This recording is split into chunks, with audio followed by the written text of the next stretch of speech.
Hello, my name is Diane Pullins. I'm from Atlanta, Georgia, and I am a respiratory therapist in pulmonary rehabilitation.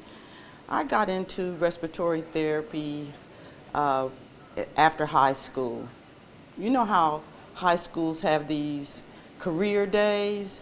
Well, I was sitting in career day like several days in a row, and nothing was attracting my attention. I was like, I don't know what I'm gonna do after high school. But one gentleman stood up and he started talking about respiratory therapy. And as soon as I saw it, I knew that's what I was gonna do. I mean, it was like a light bulb came on. I knew I wasn't going to do it right away. I would go off and do some other things, and I did. I went off and I was a paralegal for a prosecutor for a little while. But then an opportunity came up in my local hospital. I lived in Indianapolis at the time, and they were looking to train respiratory therapists on the job. And I was like, okay, this might be it.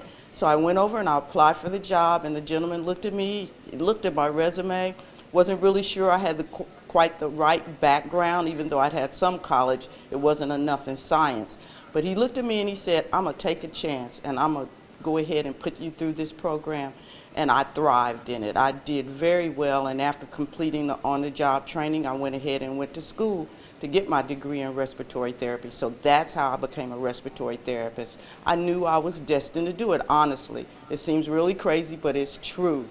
The most satisfying part about the job is just meeting all the people. Honestly, I like helping them, but it's meeting them. Everybody has a story, everybody has some place they've come from, and I get to share their journey with them, and that's what I like about being a respiratory therapist.